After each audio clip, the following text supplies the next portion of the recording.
My parents stole my $120,000 MBA fund for my golden sister's dream house. My parents stole my $120,000 MBA fund. For my golden sister's dream house, justice, karma, and Uncle Jake's ruthless plan restored it all. I never imagined I'd be on Reddit posting stuff like this. But here I am recently. I, 28F, learned that my parents had embezzled my $120,000 MBA money to assist my sister Ashley, 35F, and her fiancé Nathan, 37M, in purchasing a home. I'm still trying to comprehend the extent of their betrayal, and the entire scenario feels unreal. Allow me to walk you through the first part of this nightmare. Dad's parents.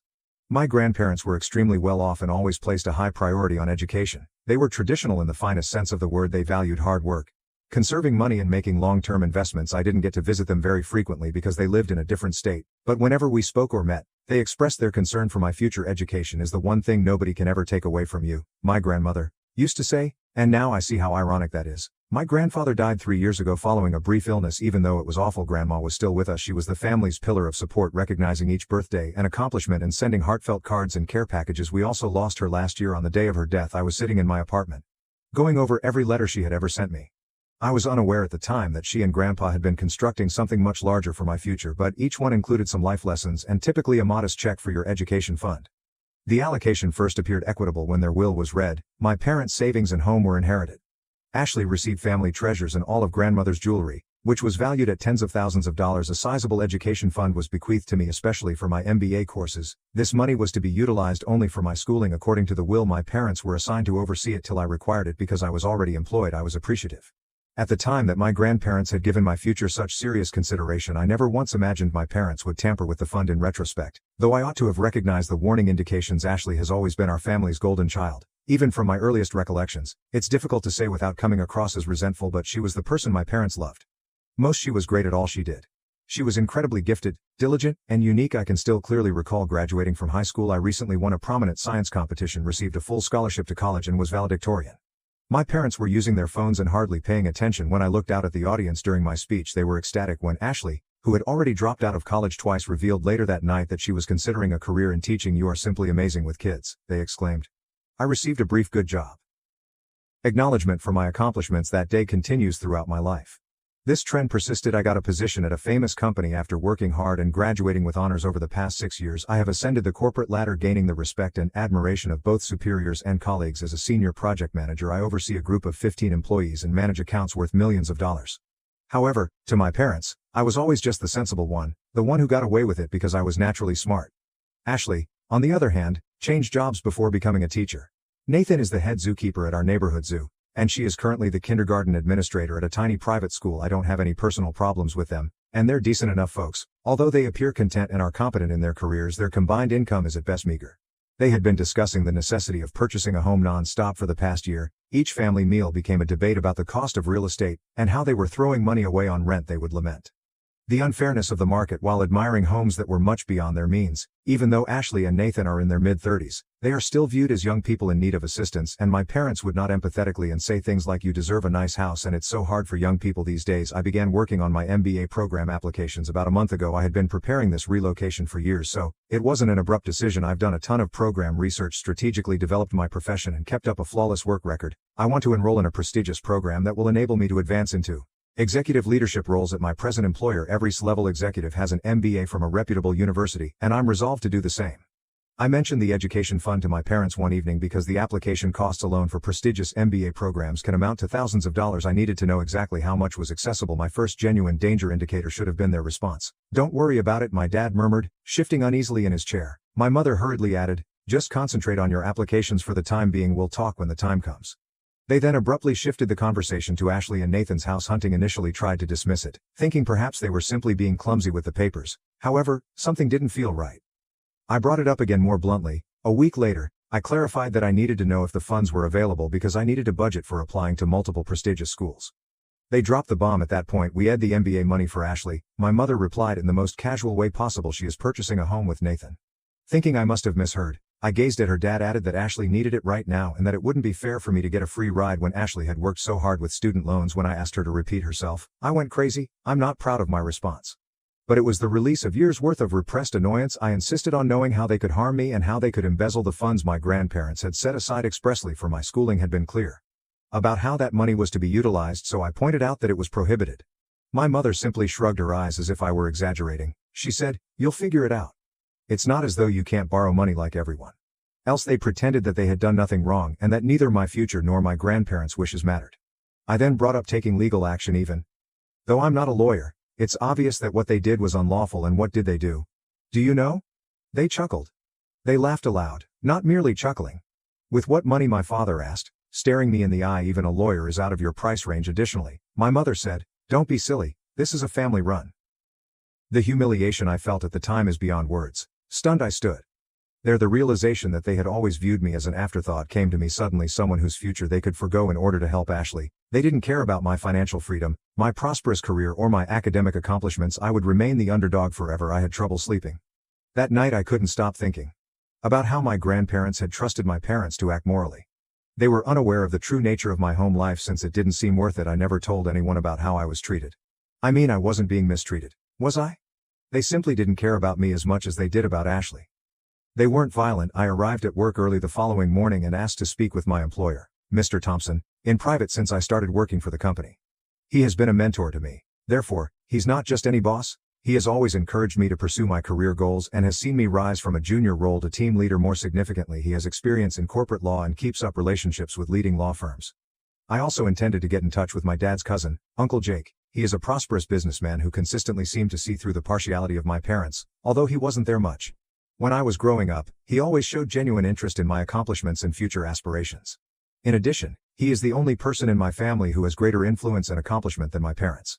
Something inside of me exploded when my parents made fun of me, even though I never wanted things to go, since I've always been the quiet one, the sensible one who never caused a stir. They assumed I had no influence.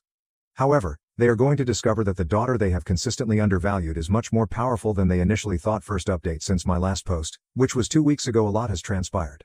Things proceeded more quickly than I had anticipated following my visit with Mr. Thompson, and in addition to giving me his whole support, he put me in touch with a buddy at Wilson & Partners, one of the best law companies in the city. He reminded me, "This is about holding your parents accountable and respecting your grandparents' wishes, not just about money."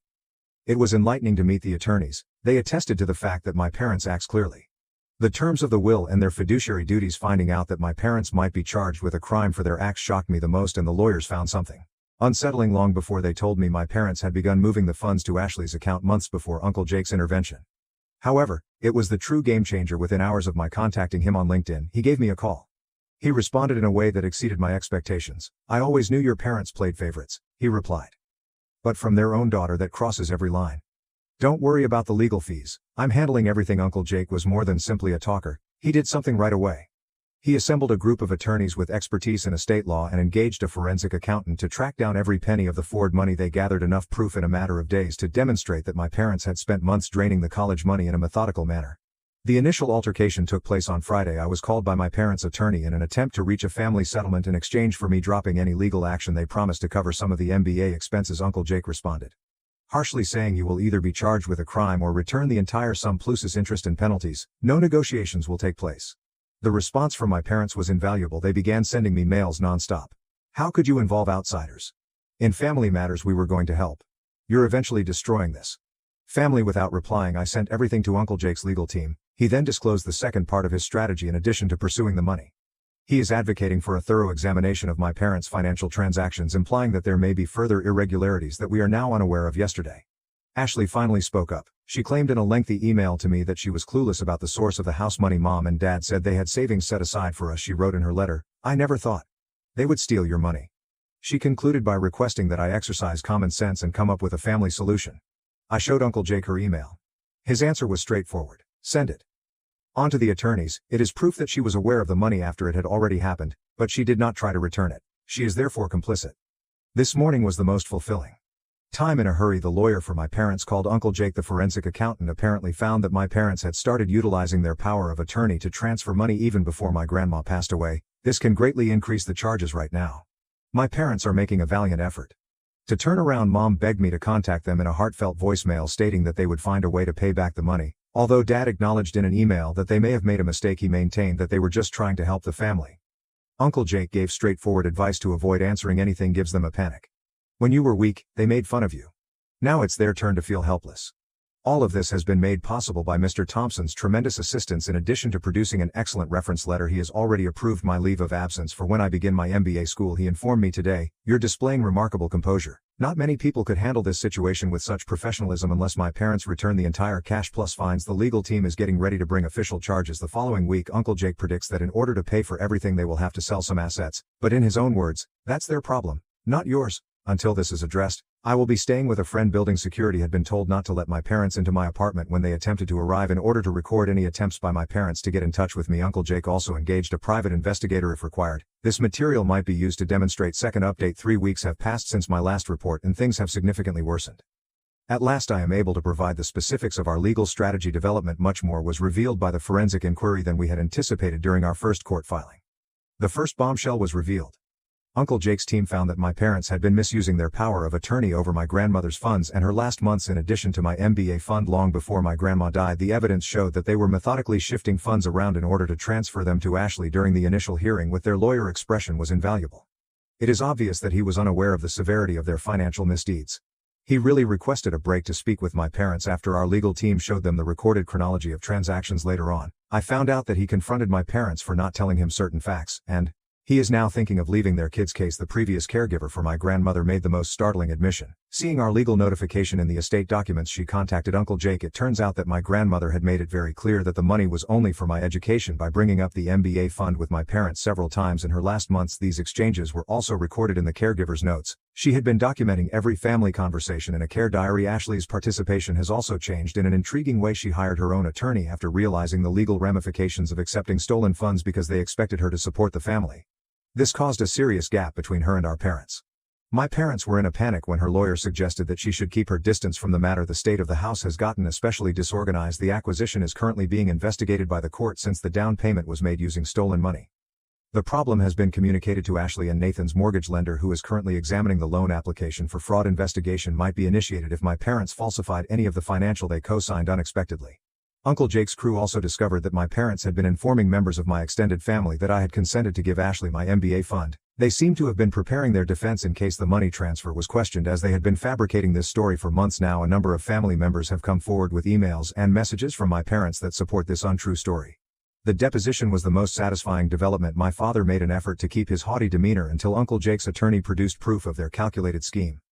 It was quite painful to watch him struggle to describe what they had done. My mother really lost it when she acknowledged that they had no intention of repaying the money they had stolen. They have been almost hilarious in their attempts to control the damage. Despite having numerous recorded conversations with my grandmother and her attorneys, they are now attempting to assert that they were perplexed by the wording of the will. 2 of their attorneys have already resigned, so this is their third attorney, and they are frantically trying to reach a settlement. The final terms were outlined by our legal staff, who made it apparent that there was no opportunity for discussion. Every penny they took would have to be paid back with interest that would start to accrue the day they took the money. They would also be in charge of paying for all of our legal fees, including the forensic investigation, which had become quite expensive. We also insisted that they stop gaslighting and attempting to rewrite the facts and submit a formal written admission of their misconduct. Last but not least, they would need to sign a legally enforceable contract committing them to stop communicating with me in any way. No more utilizing family members as messengers, deceptive messages, or unexpected visits. The socio-economic status of my parents is deteriorating. Several of their acquaintances have quietly told me how shocked they are, and word has spread throughout their neighborhood. My father's golf club is reconsidering his membership, and my mother's bridge club asked her to resign as treasurer. Don't feel comfortable hanging around with someone who would steal from their own child. It turns out Ashley's circumstances are also getting worse. Concerned about having a principal embroiled in financial malfeasance, the board of directors at her school has set a meeting to review her position because Nathan co-signed loan documents that may include misleading information in their place of employment. Is undergoing an ethics assessment of the last development is quite pleasing. Do you recall how my folks snickered when I brought up the idea of filing a lawsuit in order to stop any more financial fraud? Uncle Jake's team recently submitted a motion to freeze their assets. Within hours, their attorney contacted them pleading for a settlement conference. Uncle Jake is still brutal in his methods in response to my parents' attempts to persuade him to be loyal to the family. He sent a caustic email with the entire extended family copied on it. Family loyalty. You lost any right to talk about loyalty when you stole from your daughter and laughed in her face. Get ready to face the consequences of your actions. My parents are getting really upset because I haven't spoken to them at all. They have turned to using friends and family to get in touch on their behalf, but each effort simply strengthens our allegation of every day their desperation becomes more apparent.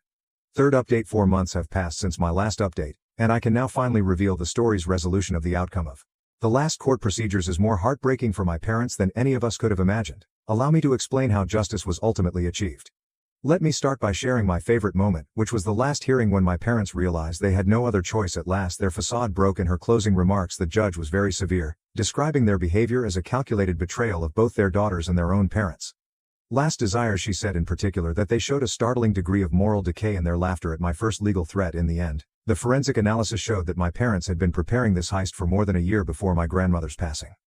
They had methodically made up fictitious family contracts and documented fictitious discussions regarding my voluntarily relinquishing the MBA fund. According to the court, their actions were considerably worse because of their premeditation. The fines were hefty. In addition to returning my MBA money plus interest, they were mandated to pay punitive damages that nearly doubled the initial amount. The judge justified the severe punishment by pointing to their deliberate malice and repeated attempts to mislead the court. The fascinating part is that my parents had to sell their home. Yes, the home they inherited from my grandparents in order to pay these charges. Nobody failed to notice the irony. They have significantly downgraded from their previous way of life to renting a modest apartment on the outskirts of town. Their decline in society has been dramatic.